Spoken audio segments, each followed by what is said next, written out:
గత రాత్రి కురిసిన భారీ వర్షానికి గుమ్మడిదల మండలం బొంతపల్లిలోని నల్లకుంట చెరువు ఎరుపు రంగులోకి మారిపోయింది. ఆ ఎర్రటి నీరు చుట్టుపక్కల ఉన్న వరి పొలాల్లోకి చేరడంతో రైతులు తీవ్ర ఆందోళన వ్యక్తం చేస్తున్నారు.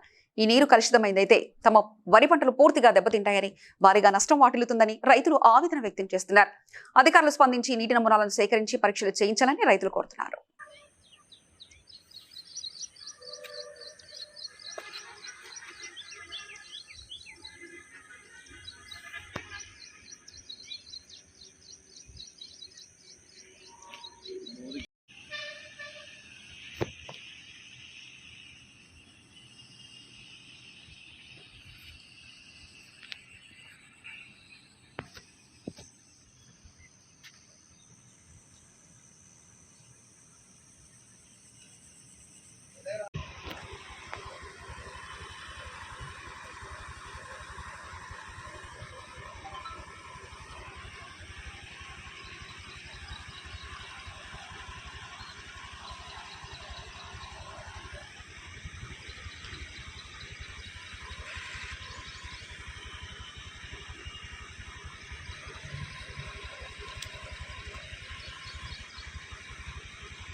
కోమడు గ్రామం బొంతపల్లికి సంబంధించిన ఎట్రోడ్రగ్స్ కంపెనీ కింద నల్లకుంట చెరువు అని ఉంటుంది.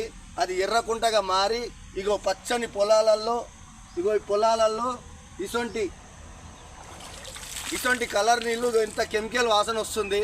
కలెక్టర్లకు ఫిర్యాదు ఇచ్చినాము, పీసీబోలకు ఫిర్యాదు ఇచ్చినాము, అయినా సరే ఎటువంటి స్పందన ఉండలేదు.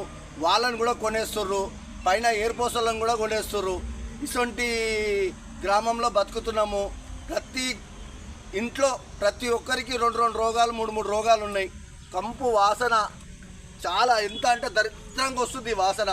కాకపోతే తప్పదు కాబట్టి ఈ కడుపు కోసం పిల్లలకు కానీ ఎవరికి కానీ తగలొద్దని ఈ ఉద్దేశంతో దిగి మరి ఇలాంటిది పంపిస్తామనే ఉద్దేశంతో